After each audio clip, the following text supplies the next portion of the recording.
नमस्कार। आज बात करेंगे उत्तराखंड से आई एक बहुत ही दुखद खबर के बारे में। रुद्रप्रयाग गौरीकुंड हाईवे पर देखिए एक ऐसा हादसा हुआ जिसने कई फेरी वालों की जिंदगी को हमेशा के लिए बदल कर रख दिया। तो चलिए आज समझते हैं कि उस शाम असल में हुआ क्या था और इसका उन परिवारों पर क्या असर पड़ा।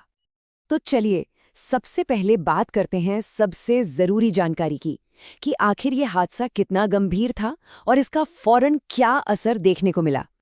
तो हुआ ये कि एक मैक्स गाड़ी रुद्रप्रयाग गौरीकुंड हाईवे से गुजर रही थी। अब जैसा कि हम जानते हैं वहां के रास्ते काफी घुमावदार होते हैं और बस अचानक ही ड्राइवर का कंट्रोल गाड़ी से चला गया और ये एक भयानक हादसे का शिकार हो गए। और इस हादसे का जो सबसे दुखद पहलू है वो है इंसानी जान का नुकसान। इस दुर्घटना में 2 लोगों की मौके पर ही जान चली गई और उनके साथ साथ 6 और लोग वो भी बुरी तरह से जख्मी हो गए। फिलहाल वो सब अस्पताल में हैं और अपनी जिंदगी की जंग लड़ रहे हैं। अब ये तो हो गए आंकड़े, लेकिन इन आंकड़ों के पीछे जो लोग थे वो कौन थे? कौन थे वो लोग जो इस गाड़ी में सफर कर रहे थे? कहाँ से आ रहे थे, कहाँ जा रहे थे? आइए जानते हैं। तो देखिए उस गाड़ी में ड्राइवर को मिलाकर कुल 8 लोग थे और ये सब मेहनतकश फेरी वाले थे। ये लोग मक्कू मठ में एक मेला लगा था, वहां अपना सामान बेचकर बस घर वापस आ रहे थे, शायद यही सोचकर कि आज का दिन अच्छा गया, कल और बेहतर होगा। तो अब जरा घटना की पूरी डिटेल में जाते हैं, समझते हैं कि आखिर ये सब कब और कैसे हुआ। तारीख थी 8 नवंबर। शाम का वक्त था, करीब 6:30 बज रहे थे, मतलब अंधेरा घिर ही रहा था। जगह थी भेरी बाजार, स्टेट बैंक के ठीक पास में। ये वो इलाका है जहां आमतौर पर काफी चहल पहल रहती है और बस ठीक इसी जगह पर वो मैक्स गाड़ी बेकाबू होकर पलट गई।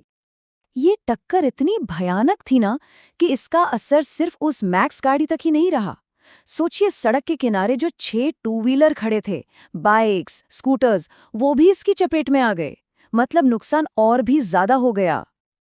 देखिए जब भी कोई हादसा होता है तो वो सिर्फ एक खबर नहीं होती, उसके पीछे कुछ नाम होते हैं, कुछ चेहरे होते हैं, कुछ कहानियां होती हैं।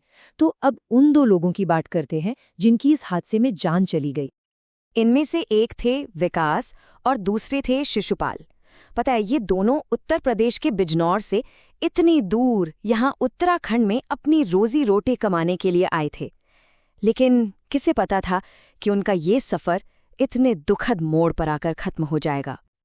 अच्छा, इस पूरी तबाही के बीच फौरन बचाव का काम भी शुरू हो गया था। तो अब सवाल ये उठता है कि जो घायल थे उन तक मदद कैसे पहुंची और वो अभी किस हाल में हैं? जो 6 लोग इस हादसे में घायल हुए थे उन्हें तुरंत नजदीक के अगस्त्य मुनि कम्युनिटी हेल्थ सेंटर में भर्ती कराया गया और खबर यही है कि उनका इलाज अभी भी वहीं चल रहा है।